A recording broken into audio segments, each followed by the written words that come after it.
નમસ્કાર, હું છું પિયુષ અને આપ જોઈ રહ્યા છો ક્યુ ન્યૂઝ। તો નજર કરીએ આજની હેડલાઇન પર।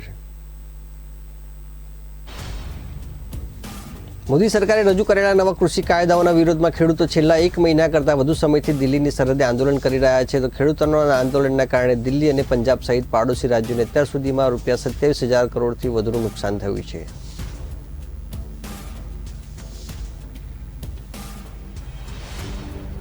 મહામારીનો સામનો કરી રહેલી દુનિયા માટે બ્રિટનમાં સામે આવેલા કોરોનાના નવા પ્રકારે મોટી સમસ્યા ઊભી કરી છે। તો ભારતમાં પણ આ નવા પ્રકારનો કેસ વધી રહ્યા છે।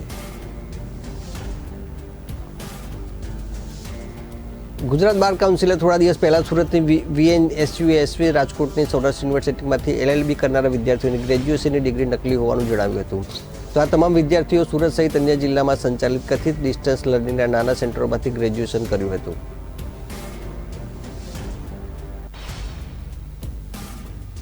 કોરોના પછી દેશમાં હાલત હવે ઝડપથી સામાન્ય થઈ રહી છે। તો નિર્માણ કાર્યથી લઈ નાના ઉદ્યોગ સુધી તમામ ઝડપથી પૂર્વવર્ત બની રહ્યા છે।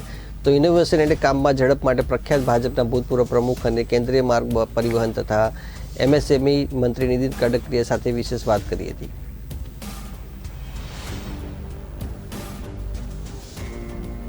પાકિસ્તાન દૂતાવાસના બેંક એકાઉન્ટમાંથી તાત્કાલિક ધોરણે ₹450 કરોડ કાપી લેવાનો આદેશ બ્રિટિશ હાઈકોર્ટે કર્યો છે। તો વિદેશી સંપત્તિ વસૂલી મુદ્દે ગરબડ કરવા મુદ્દે પાકિસ્તાને બ્રિટિશ કોર્ટે ફટકાર લગાવી છે। તો 2018થી પાકિસ્તાન પર કેસ ચાલતો હતો, જેનો ચુકાદો આવ્યો હતો। તો હવે જોઈએ મહત્વના સમાચાર। મોદી સરકારે રજૂ કરેલા નવા કૃષિ કાયદાઓના વિરોધમાં ખેડૂતો છેલ્લા 1 મહિના કરતાં વધુ સમયથી દિલ્હીની સરહદે આંદોલન કરી રહ્યા છે। તો ખેડૂતોના આંદોલનના કારણે દિલ્હી અને પંજાબ સહિત પાડોશી રાજ્યોને અત્યાર સુધીમાં ₹27,000 કરોડથી વધુનું નુકસાન થયું છે, તેમ વ્યાપારી સંગઠન ફેડરેશન ઓફ ઇન્ડિયા ટ્રેડર્સે જણાવ્યું હતું। તો ખેડૂતોના આંદોલનના કારણે હાઈવે બ્લોક હોવાથી દિલ્હીમાં મેન્યુફેક્ચરિંગ ઉદ્યોગને 50% જેટલું નુકસાન થયું છે, તેમ અન્ય એક સર્વેમાં જણાવ્યું છે કે કેટના રાષ્ટ્રીય અધ્યક્ષ BC ભરતિયા અને રાષ્ટ્રીય મહામંત્રી પ્રવીણ ખંડેલવાલાએ જણાવ્યું હતું કે ખેડૂત આંદોલનના કારણે દિલ્હી અને તેના પાડોશી રાજ્યો ઉત્તર પ્રદેશ, હરિયાણા, પંજાબ અને રાજસ્થાને જંગી નુકસાનનો સામનો કરવો પડી રહ્યો છે। તો આંદોલનના કારણે પંજાબ અને હરિયાણાની વિવિધ વસ્તુઓના પુરવઠા પર અસર થઈ છે। તો બીજી બાજુ હિમાચલ પ્રદેશ, જમ્મુ કાશ્મીર, મધ્યપ્રદેશ, ગુજરાત, મહારાષ્ટ્ર અને દેશના અન્ય રાજ્યોથી દિલ્હી આવનારા સામાનના પુરવઠા પર પણ વિપરીત અસર થઈ છે। વ્યાપારિક સંગઠનના બંને નેતાઓએ જણાવ્યું કે દિલ્હીમાં દૈનિક 50,000 ટ્રક સમગ્ર દેશના વિવિધ રાજ્યોમાંથી સામાન લઈને આવે છે। એ જ રીતે લગભગ દૈનિક 30,000 ટ્રક સામાન લઈને દિલ્હીની બહાર જાય છે। તો ખેડૂત આંદોલનના કારણે માત્ર દિલ્હીમાં સામાન આવવા પર જ નહીં, પરંતુ દિલ્હીથી સમગ્ર દેશમાં સામાનના જવા પર ઘણી અસર થઈ શકે છે। તેવામાં કેન્દ્ર સરકાર અને ખેડૂત નેતાઓ વચ્ચે ચર્ચા મારફત જેટલી ઝડપથી સમાધાન નીકળે તેટલું સારું છે। તો કેટે જણાવ્યું હતું કે કેટ અને ટ્રાન્સપોર્ટ સેક્ટરના સૌથી મોટા સંગઠન ઓલ ઇન્ડિયા ટ્રાન્સપોર્ટ વેલફેર એસોસિએશનના સંયુક્ત પ્રયાસોથી આવશ્યક વસ્તુઓનો પુરવઠો કોઈપણ અવરોધ વિના ચાલુ રાખવામાં આવ્યો છે। તે માટે અન્ય રાજ્યોથી દિલ્હીમાં સામાન લઈને આવતા વાહનોને હાઈવે છોડીને અન્ય વૈકલ્પિક માર્ગથી ઘણું લાંબુ ચક્કર લગાવીને દિલ્હી આવવું પડી રહ્યું છે। તો અન્ય એક સર્વેમાં જણાવ્યું છે કે ખેડૂત આંદોલનના કારણે છેલ્લા 1.5 મહિનામાં દિલ્હીના મેન્યુફેક્ચરિંગ ઉદ્યોગને 50% જેટલું નુકસાન થયું છે। તો કાચા માલનો સપ્લાય ઘટવાથી ઉત્પાદન પણ ધીમું પડ્યું છે। તો ઔદ્યોગિક એકમો પાસે ઓર્ડર હોવા છતાં ડિલિવરી કરી શકતા નથી। તો કાચા માલનો સપ્લાય ઘટ્યો છે, તો ટ્રાન્સપોર્ટર દરેક ખેપ ₹3,000થી ₹3,500 વધુ લઈ રહ્યા છે। તો માલ તૈયાર છે, પરંતુ ડિલિવરી માટે સાધનો નથી। તો કામ કરવા માટે વર્કર્સ ફેક્ટરીમાં પહોંચી શકતા ન હોવાથી તેમને એક દિવસ છોડીને બોલાવાઈ રહ્યા છે। તો જ્યારે કાચો માલ ગોદામોમાં સડી રહ્યો છે, તો દિવસમાં 6-7 કલાક આવવા જવામાં પસાર થઈ રહ્યો છે। તો નવા કૃષિ કાયદાઓના વિરોધમાં ખેડૂતોએ છેલ્લા 1 દાયકાથી વધુ સમયમાં સૌથી લાંબુ આંદોલન શરૂ કર્યું છે। તો નવા કૃષિ કાયદાઓના સંદર્ભમાં એક બાજુ કેન્દ્ર સરકાર તેને નવા ભારતની જરૂરિયાત ગણાવે છે, તો બીજી બાજુ ખેડૂતોને તેના કોર્પોરેટર તરફથી અને ખેડૂત વિરોધી ગણાવી તેને પાછા ખેંચવાની માંગણી કરી રહ્યા છે। તો સરકાર અને ખેડૂતો બંને તેમની માંગણીઓ પર અડગ હોવાથી બંને પક્ષો વચ્ચે 6 તબક્કાની વાટાઘાટો થવા છતાં કોઈ સમાધાન નીકળ્યું નથી। કોરોના મહામારીનો સામનો કરી રહેલી દુનિયા માટે બ્રિટનમાં સામે આવેલા કોરોનાના નવા પ્રકારે મોટી સમસ્યા ઊભી કરી છે। ભારતમાં પણ આ નવા કેસ વધી રહ્યા છે। તો જોકે ભારતને કોરોનાનો નવો પ્રકાર ડીકોડ કરવામાં સફળતા મળી છે અને આમ કરનારો તે વિશ્વનો પ્રથમ દેશ બન્યો છે। ભારતમાં કોરોના મહામારી એકંદરે નિયંત્રણમાં આવી છે અને કોરોનાના નવા કેસની સંખ્યા ઝડપથી ઘટી રહી છે। સાથે જ કોરોનાની 2 રસીને એક્સપર્ટ પેનલ દ્વારા મંજૂરી પણ અપાઈ છે। તો આવા સમયમાં દુનિયા સામે નવી સમસ્યા પેદા થઈ છે। તો બ્રિટનમાં કોરોના વાયરસનો નવો પ્રકાર સામે આવ્યો છે। આ નવો પ્રકાર પહેલાં કરતાં વધુ ખતરનાક છે, કારણ કે તે એક વ્યક્તિથી બીજી વ્યક્તિમાં ખૂબ જ ઝડપથી ફેલાય છે। જોકે આ ખરાબ સમાચારો વચ્ચે ભારતમાં એક વધુ સારા સમાચાર આવ્યા છે। ભારતમાં બ્રિટનથી આવેલા વાયરસના નવા પ્રકારની સફળતાપૂર્વક ઓળખ કરી લેવામાં આવી છે। તો ઇન્ડિયન કાઉન્સિલ ઓફ મેડિકલ રિસર્ચે શનિવારે ટ્વીટ કરીને જણાવ્યું કે ભારતે ઝડપથી વાયરલ થઈ રહેલા નવા પ્રકારના વાયરસને સફળતાપૂર્વક ઓળખી લીધો છે. ભારતે યુકે મ્યુટન્ટ સ્ટ્રેનને આઇસોલેટ કરી લીધો છે. તો ICMRમાં જણાવ્યું કે આઇસોલેશન મારફત કોરોના વાયરસની રસી પર નવા મ્યુટન્ટ સ્ટ્રેનની અસરની તપાસ કરવામાં મદદ મળશે. સાથે એ પણ ચકાસી શકાશે કે આ સ્ટ્રેન પર કોરોના રસીની અસર થશે કે નહીં. ભારતમાં મહામારીની શરૂઆતના દિવસોથી જ ICMRની પ્રયોગશાળાઓના દેશવ્યાપી નેટવર્કના માધ્યમથી SARS-CoV-2 વાયરસ COVID-19ને ટ્રેક કરવામાં આવ્યો હતો. તો કોરોના વાયરસનો નવો પ્રકાર બ્રિટન, દક્ષિણ આફ્રિકા અને મધ્ય પૂર્વ પછી ભારતમાં પણ ઝડપથી ફેલાતો જોવા મળી રહ્યો છે. તો ભારતમાં કોરોનાના નવા પ્રકારથી સંક્રમિતોની સંખ્યા 33 થઈ ગઈ છે. તો આ બધા જ દર્દીઓને વિશેષ આઇસોલેશનમાં રખાયા છે. ગુજરાત બાર કાઉન્સિલે થોડા દિવસ પહેલાં જ સુરતની VNSCGU અને રાજકોટની સૌરાષ્ટ્ર યુનિવર્સિટીમાંથી LLB કરનાર વિદ્યાર્થીઓની ગ્રેજ્યુએશનની ડિગ્રી નકલી હોવાનું જણાવ્યું હતું. આ તમામ વિદ્યાર્થીઓ સુરત સહિત અન્ય જિલ્લામાં સંચાલિત કથિત ડિસ્ટન્સ લર્નિંગના નાના સેન્ટરમાંથી ગ્રેજ્યુએશન કર્યું હતું. સુરત તથા અન્ય જિલ્લાઓમાં ચાલતા આ સેન્ટરોની તપાસ કરી તો ખબર પડી કે નાની દુકાનો, ઓફિસોમાં MBBS જેવી પ્રોફેશનલ ડિગ્રીઓ પણ વેચવામાં આવી છે. તો અહીં પૈસા આપીને કોઈપણ વ્યક્તિ ડૉક્ટર, એન્જિનિયર અને મેનેજર બની શકે છે. ગ્રેજ્યુએશન અને પોસ્ટ ગ્રેજ્યુએશનની ડિગ્રી તો તેમના માટે મામૂલી વાત છે. તપાસમાં એ પણ ઘટસ્ફોટ થયો છે કે ગત વર્ષોમાં સુરતમાં આવી નકલી ડિગ્રી બનાવી આપતી અનેક દુકાનો ઉઘડી ગઈ છે. શહેરના વરાછા, અડાજણ, ઉધના, રિંગ રોડ, વેસુ, ભટાર સહિત વિવિધ વિસ્તારોમાં દલાલો દુકાન નાખીને બેઠા છે. સાથે જ સંચાલકોની બ્રાન્ચો અમદાવાદ, વડોદરા, રાજકોટમાં પણ છે. તો તેમનો દાવો છે કે કોઈપણ વિદ્યાર્થીને તેઓ અલગ અલગ રાજ્યની યુનિવર્સિટીમાંથી ધોરણ 10થી ડૉક્ટર બનવા સુધીનો અભ્યાસ કરાવી શકે છે અને ઘરે બેઠા ડિગ્રી પહોંચાડી દે છે. તો સુરતના ઉધનામાં એક્સપર્ટ એજ્યુકેશન નામના નકલી ડિસ્ટન્સ લર્નિંગ સેન્ટરમાં જાણવા મળ્યું હતું કે એક વ્યક્તિએ ખાતરી આપી કે તમારે જરા પણ ચિંતા કરવાની જરૂર નથી. ગ્રેજ્યુએશન કરવું હોય તો બહારનું રિઝલ્ટ અને ફોટો આપવાનો રહેશે. તો સેમિસ્ટર પર જે પણ ફી હોય તે ચૂકવી પડશે. બધા ફોર્મ ત્યાં જ જમા થાય છે. તેવું કહે છે કે તમને પહેલાં ઓનલાઈન રિઝલ્ટ મળશે, પછી ઓરિજિનલ કોપી મળશે. તો ડિગ્રી મેળવવા માટે ડીમાર્ટ ડ્રાફ્ટ બનાવીને આપશો તો ડિગ્રી તમારા ઘરે આવી જશે. જો યુનિવર્સિટીમાં જઈને વેરિફિકેશન કરાવવું હોય તો તમે કામ કરી શકો છો. કોરોના પછી દેશમાં હાલત હવે ઝડપથી સામાન્ય થઈ રહી છે. તો નિર્માણ કાર્યથી લઈ નાના ઉદ્યોગ સુધી તમામ ઝડપથી પૂર્વવત બની રહ્યા છે. તો ઇનોવેશન અને કામમાં ઝડપ માટે પ્રખ્યાત ભાજપના ભૂતપૂર્વ પ્રમુખ અને કેન્દ્રીય માર્ગ પરિવહન તથા MSME મંત્રી નીતિન ગડકરી સાથે વાત કરતાં તેમણે જણાવ્યું કે સરકારના વિશેષ પ્રોજેક્ટ અંગે પણ તેમણે ઈરાદો પ્રતિદિન 40 કિલોમીટર નેશનલ હાઈવે નિર્માણ કરવાનું છે. તો ગડકરી સાથે થયેલી વાતચીતના મુખ્ય અંશ પ્રમાણે તેમને પૂછતા તેમણે જણાવ્યું કે કૃષિ બિલ અંગે ખેડૂત વિરોધ કરી રહ્યા છે. તે જે બાબતે તેમણે જણાવ્યું કે વિમાનમાં જશો તો એરલાઇન્સ કંપની ટિકિટની કિંમત નક્કી કરે છે. એ સ્થિતિમાં ખેડૂતોને પાકની કિંમત અને સ્થળ નક્કી કરવાનો હેતુ કેમ ના હોય. તો બીજી વાત છે કોન્ટ્રાક્ટ ફાર્મિંગની. કોઈ આવીને કહે છે કે હું જમીન પણ તૈયાર કરીશ, બીજ પણ લાવીશ, ખાતર પણ નાખીશ, તેમાંથી જે પણ મળશે તેમાંથી ખર્ચા બાદ કરી એક રકમ આપીશ. તેમાં અંબાણી કે અદાણીને જમીન વેચી કહેવાય તો કઈ રેવન્યુ રેકર્ડ બદલાશે કે નહીં. બીજા પ્રશ્ન પૂછતા તેમણે જણાવ્યું કે અમારે કારણે રાજકારણમાં ઘણા બધા બેકાર પણ થયા છે. તેઓ ભ્રમિત કરી રહ્યા છે કે હું પૂછું છું કે કાયદામાં ખેડૂત વિરુદ્ધનું શું છે તે જણાવો તો કોઈ કશું બોલતું નથી. ક્યાંક મુશ્કેલ હોય તો તેને ઠીક કરવા પણ તૈયાર છીએ. વધુમાં જણાવ્યું કે સંતરા 12 રૂપિયા કિલો હતા ત્યારે મેં ફાર્મર પ્રોડ્યુસિંગ સોસાયટી બનાવી 6 કન્ટેનર 30 રૂપિયા કિલોના ભાવે દુબઈ મોકલ્યા હતા અને હજુ વધુ 20 કન્ટેનર મોકલી રહ્યા છે. જો તમે અધિકાર આપશો તો ખેડૂત આ કામ કરી શકે છે.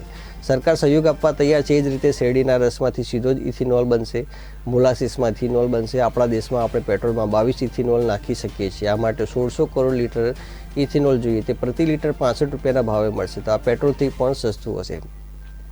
તો વધુમાં તેમણે જણાવ્યું કે મારા વિભાગમાંથી સ્ક્રેપ પોલિસી ક્લિયર કરી દેવાય છે. મને લાગે છે કે બહુ જલ્દી મંજૂરી મળી જશે અને આગામી વર્ષે એટલે કે એપ્રિલ-મેમાંથી આવી શકે છે. આગામી 5 વર્ષમાં દેશમાં વિશ્વની દરેક બ્રાન્ડ આપણે ત્યાં હશે. આપણે ઓટોમોબાઈલ મેન્યુફેક્ચરિંગ હબ બનીશું. તેમાં જૂની કારના એલ્યુમિનિયમ, સ્ટીલ, રબર અને કોપર વગેરે રિસાયકલ થશે. તો સામાન્ય વ્યક્તિને જૂની કારના બદલામાં સ્ક્રેપ વેલ્યુ મળશે. તો નેશનલ હાઈવેના નિર્માણ મામલે તેમણે જણાવ્યું કે કોવિડ જેવી વિકટ પરિસ્થિતિમાં પણ અમારી ઝડપ ઠીક હતી. ચાલુ વર્ષે માર્ચના અંતમાં અમે 30 કિમી આગળ જઈ શકીશું અને આગામી વર્ષે પ્રતિદિન 40 કિલોમીટરની ઝડપ પકડી લઈશું. તો આપણા દેશમાં 5 વર્ષમાં 30 લાખ કરોડ રૂપિયાના રસ્તા બનશે. અમે 60,000 કિમીના હાઈવેનું નિર્માણ 5 વર્ષમાં પૂરું કરીશું. તો દિલ્હી મુંબઈ 12 લેનનો હાઈવે બની રહ્યો છે જે આગામી 2 વર્ષમાં પૂરો થશે તેમ જણાવ્યું હતું. તો 826 કિલોમીટરની યોજનામાં લગભગ 25 પ્રોજેક્ટ પૂરા થઈ ગયા છે. તો 15 પ્રોજેક્ટ 4 થી 6 મહિનામાં પૂરા થવાના છે. તો કેટલાક પ્રોજેક્ટમાં હજુ કામ શરૂ થયું નથી. તો સુપ્રીમ કોર્ટમાં કેસ ચાલે છે અને આશા છે કે આગામી 10 દિવસમાં અંતિમ ચુકાદો આવી જશે તેમ સ્પષ્ટતા કરી હતી. તો આથી 1 વર્ષની અંદર 4 ઘાટ પ્રોજેક્ટ કરીશું અને ત્યાર પછી પિથોરગઢથી માનસરોવર સુધીનું ચર્ચા કરવામાં આવશે. તો તેનું સુપ્રીમ કોર્ટે અનિવાર્ય જાહેર કરી છે કે તમામ રાજ્યોએ પૂરું કરવાનું છે. તો હું આશા રાખું છું કે રાજ્ય સરકારો તો જલ્દી કરશે. જેટલું જલ્દી પૂરું થશે તેટલું દેશની સુરક્ષા માટે સારું થશે તેમ જણાવ્યું હતું.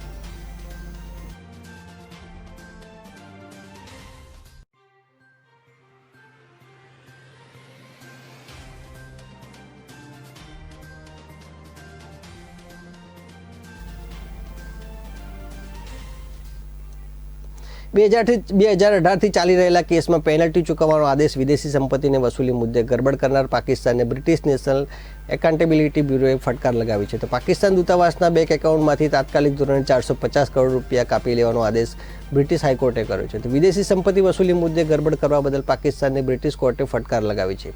તો 2018થી પાકિસ્તાન પર કેસ ચાલતો હતો, જેનો ચુકાદો આવ્યો હતો. તો બ્રિટનના નેશનલ એકાઉન્ટેબિલિટી બ્યુરો અને પાકિસ્તાન સરકારનો કેસ બ્રિટિશ હાઈકોર્ટમાં ચાલતો હતો. એમાં બ્રિટિશ હાઈકોર્ટે પાકિસ્તાનને ફટકાર લગાવીને તાત્કાલિક નેશનલ એકાઉન્ટેબિલિટી બ્યુરોને પેનલ્ટી ચૂકવવાનો આદેશ જાહેર કર્યો છે. તો હાઈકોર્ટના આદેશ પ્રમાણે પાકિસ્તાન હાઈ કમિશનના બેંક એકાઉન્ટમાંથી તાત્કાલિક 450 કરોડ રૂપિયા કાઢીને રાષ્ટ્રીય જવાબદારી બ્યુરોને આપવામાં રહેશે. તો 2018થી કેસ ચાલતો હતો. તો વિદેશી સંપત્તિ રિકવરી ફર્મ બ્રોડસીટ LLC સાથે પાકિસ્તાને ગરબડ કરી હતી. આ વિદેશી સંપત્તિ ફર્મને જે રકમ આપવાની હતી તે પાકિસ્તાને આપી ન હતી એ મુદ્દો નેશનલ એકાઉન્ટેબિલિટી બ્યુરોમાં પહોંચી હતી અને આખરે મામલો કોર્ટમાં ગયો હતો. કોર્ટે બંને પક્ષ સાંભળ્યા પછી ચુકાદો આપ્યો હતો કે આ મુદ્દે પાકિસ્તાને ગરબડો સર્જી છે. નિયમ સમયે જે રકમ આપવી જોઈએ તે આપી ન હોવાથી પેનલ્ટી ચૂકવવી પડશે. તો કોર્ટના આદેશ પછી યુનાઇટેડ બેંક લિમિટેડ યુકેના મેનેજર પાકિસ્તાન હાઈ કમિશનને પત્ર લખીને 450 કરોડ રૂપિયાની પેનલ્ટી એકાઉન્ટમાંથી કાપવામાં આવશે એવું નોટિફિકેશન આપ્યું હતું. તો બેંકે પાકિસ્તાન હાઈ કમિશનરને પત્રમાં એવું પણ જણાવ્યું હતું કે પાકિસ્તાન હાઈ કમિશન રકમ ચૂકવવામાં વાર લગાડશે તો બેંક કોર્ટના આદેશ પ્રમાણે તુરંત રકમ કાપી દેશે અને જ્યાં સુધી હાઈ કમિશન તેનો ખુલાસો નહીં આપે ત્યાં સુધી બધા જ ટ્રાન્ઝેક્શન સસ્પેન્ડ કરી દેવાશે. તો આર્થિક કટોકટીનો સામનો કરતા પાકિસ્તાનની આ ચુકાદાથી વૈશ્વિક ફજીતી થઈ છે અને ઉપરથી મોટો આર્થિક ફટકો પણ પડ્યો છે.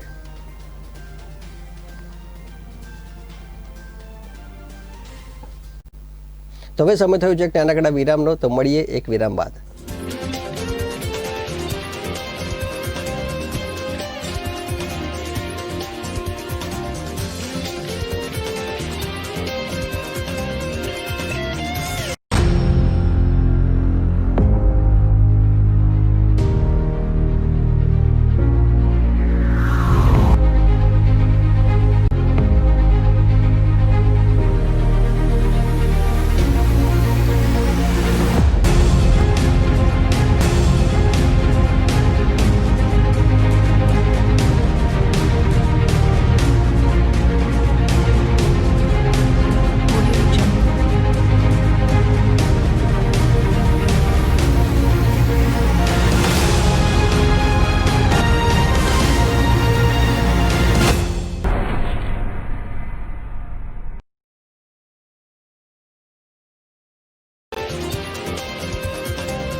વિરામ બાદ આપનું સ્વાગત છે. સમાચાર પર આગળ નજર કરીએ તો ભારત બાયોટેકની સ્વદેશી રસી કોવેક્સિન એક્સપર્ટની પેનલની મંજૂરી પડી ગઈ છે. તો હાલ 3 કરોડ કોરોના વોરિયર્સને મફત રસી આપવામાં ડૉક્ટર હર્ષવર્ધને જણાવ્યું હતું. કોરોના રસીની સલામતી અને અસરકારકતા અંગે અફવાઓથી ગેરમાર્ગે નહીં દોરાવા સ્વાસ્થ્ય મંત્રી હર્ષવર્ધને લોકોને અપીલ કરી છે.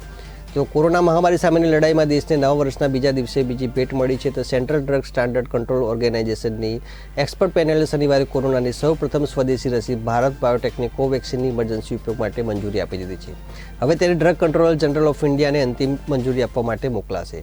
તો કોરોનાના રસીકરણને સફળ બનાવવા માટે શનિવારે સમગ્ર દેશમાં રસીકરણનું રિહર્સલ હાથ ધરાયું હતું. તો દરમિયાન કેન્દ્રીય સ્વાસ્થ્ય મંત્રી ડૉક્ટર હર્ષવર્ધને કહ્યું કે દેશમાં પ્રથમ તબક્કામાં 3 કરોડ ફ્રન્ટલાઇન વોરિયર્સને રસી મફતમાં અપાશે. તો બધાને મફતમાં રસી અંગે વિચારણા ચાલુ છે. તો સમાચાર સંસ્થા દ્વારા પીટીઆઈ જણાવ્યા મુજબ CDSOની નિષ્ણાત પેનલે શુક્રવારે સિરમ ઇન્સ્ટિટ્યૂટની કોવિશિલ્ડને મર્યાદિત ઇમરજન્સી ઉપયોગ માટે શરતોને આધીન મંજૂરી આપવાની ભલામણ કરી હતી. હવે આ પેનલે ભારત બાયોટેક અને ICMR દ્વારા સંયુક્તપણે વિકસાવાયેલી કોરોનાની સ્વદેશી રસી કોવેક્સિનને પણ મર્યાદિત ઇમરજન્સી ઉપયોગ માટે શરતી મંજૂરી આપી છે. તો આ બંને રસીની અંતિમ મંજૂરી માટે દેશની ડ્રગ કંટ્રોલ સંસ્થા કંટ્રોલર જનરલ ઓફ ઇન્ડિયાને મોકલાઈ છે. તો DCGI દ્વારા કોરોનાની રસીને મંજૂરી અપાયા પછી સમગ્ર દેશમાં લોકોને કોરોનાની રસી આપવામાં આવશે. તો ઓક્સફોર્ડ યુનિવર્સિટીના વૈજ્ઞાનિકો અને વિશ્વની અગ્રણી ફાર્મા કંપની એસ્ટ્રાઝેનેકા દ્વારા કોરોનાની રસી કોવિશિલ્ડ વિકસાવવામાં આવી છે અને ભારતમાં સિરમ ઇન્સ્ટિટ્યૂટ દ્વારા તેનું ઉત્પાદન કરવામાં આવશે. તો તો બીજી બાજુ ભારત બાયોટેક અને ICMR દ્વારા સંયુક્તપણે કોરોનાની સ્વદેશી રસી કોવેક્સિન વિકસાવવામાં આવી છે. તો એક ભારત બાયોટેકની રસીના પહેલા તબક્કામાં વોલિયન્ટર રસી અપાયેલા 3 મહિના સુધી એન્ટીબોડી અને ટી સેલ્સ જોવા મળે છે. તો અભ્યાસમાં એ પણ જણાવ્યું છે કે આ રસીના એન્ટીબોડીઝ 6 થી 12 મહિના સુધી જ રહી શકે છે.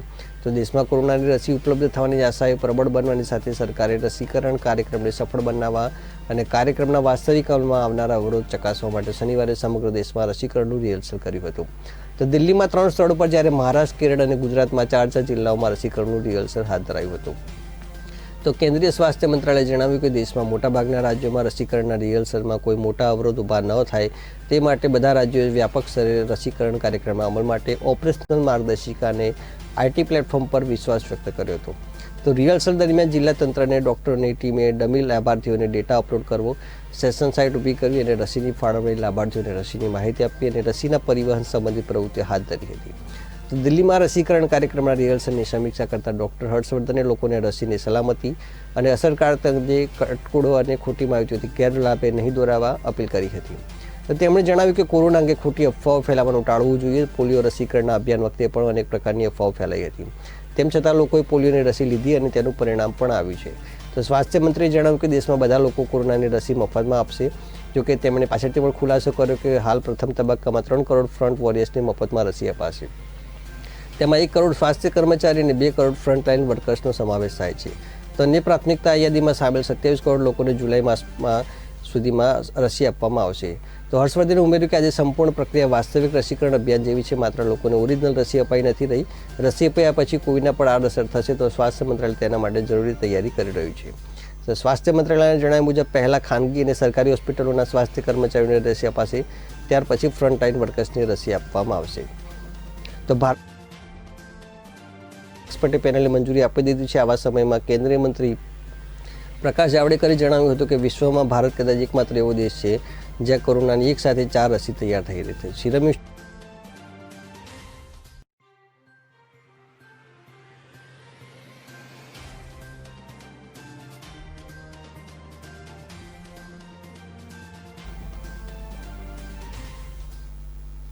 દિલ્હીમાં હળવા વરસાદની ઝાપટાથી વાતાવરણ ઠંડુગાર થઈ રહ્યું છે. તો હિમાચલ પ્રદેશમાં ભારે બરફવર્ષાની આગાહીથી 8મી જાન્યુઆરી સુધી યલો એલર્ટ જાહેર કરવામાં આવ્યું છે. તો કાશ્મીરમાં બર્ફીલો પવન ફૂંકાયો છે. તો ઉત્તર ભારતમાં બરફવર્ષા, વરસાદી ઝાપટા સાથે બર્ફીલો પવન પણ ફૂંકાયો છે. તો પાટનગર દિલ્હીમાં વહેલી સવારમાં હળવો વરસાદ પડ્યો હતો. બરફવર્ષા અને વરસાદી ઝાપટાના કારણે કાતિલ ઠંડી પડી હતી. તો યુપીમાં ગાઢ ધુમ્મસના કારણે અકસ્માતો સર્જાયા હતા, જેમાં 3 લોકોના મોત થયા હતા.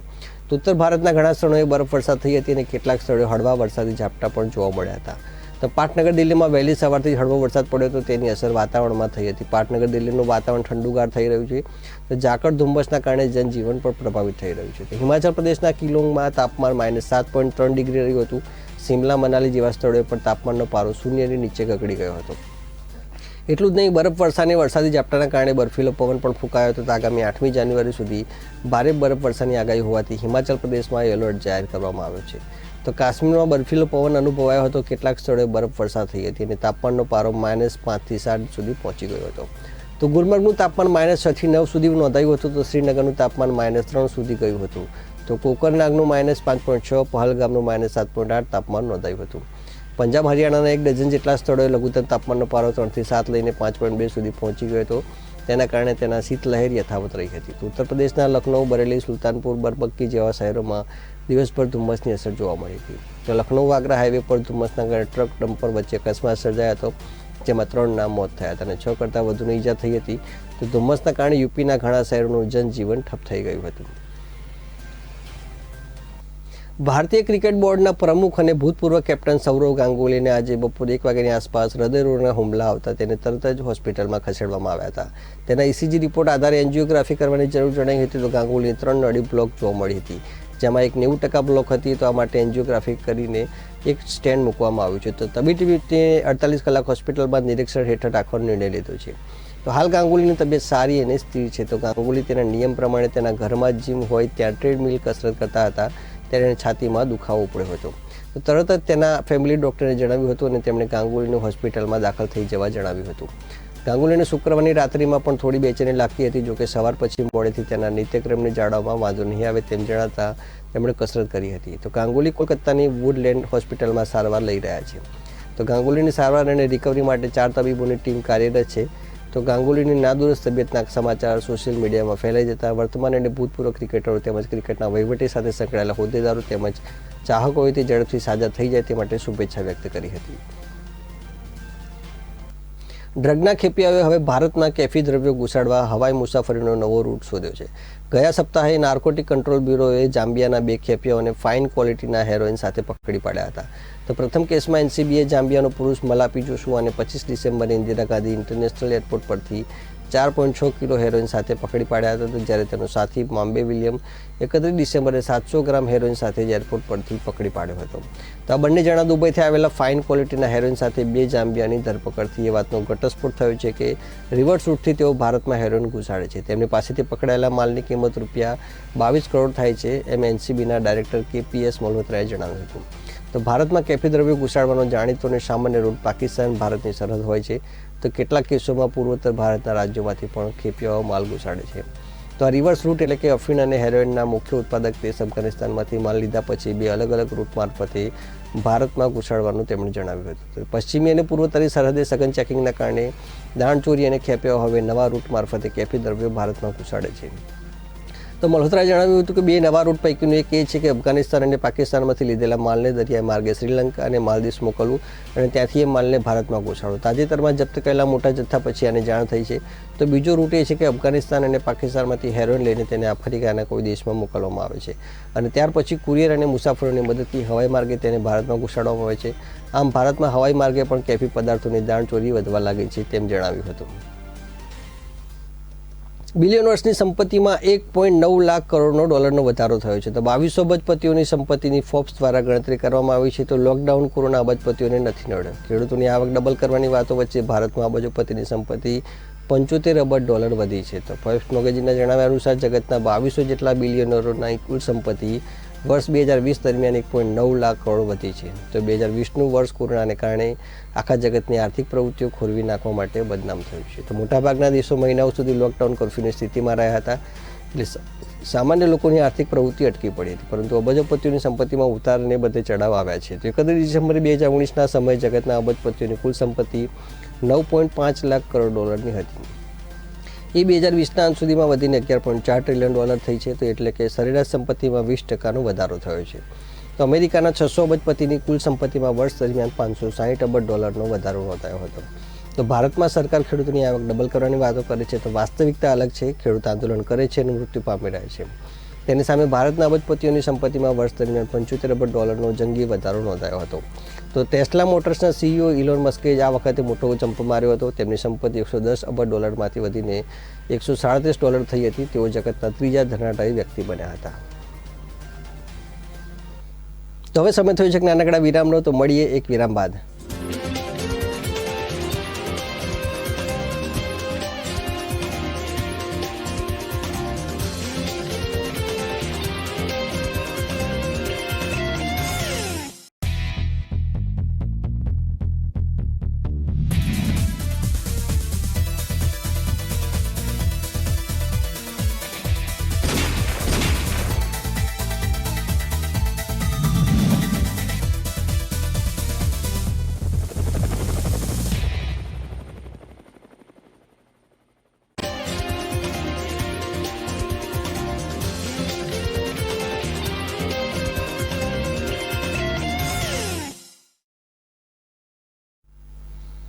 વિરામ બાદ આપનું સ્વાગત છે. સમાચાર પર આગળ નજર કરીએ તો આંધ્રપ્રદેશમાં મંદિરો પર થઈ રહેલા હુમલાને જોતા શનિવારે એક મહત્વનો નિર્ણય લઈને તેલુગુ દેશમ પાર્ટીના નેતા અશોક ગજપતિ રાજુને રાજ્યના 3 મંદિરોના અધ્યક્ષ પદેથી હટાવી દીધા છે. એક સત્તાવાર નિવેદનમાં સરકારે કહ્યું કે પૂર્વ કેન્દ્રીય પ્રધાન અશોક ગજપતિને મંદિરોના પોતાના કર્તવ્યોનું નિર્વહન અને સુરક્ષા મુદ્દો સારી રીતે સંભાળી ન શકવાને કારણે તેમને હટાવવામાં આવી રહ્યા હોવાનું કારણ આપ્યું છે.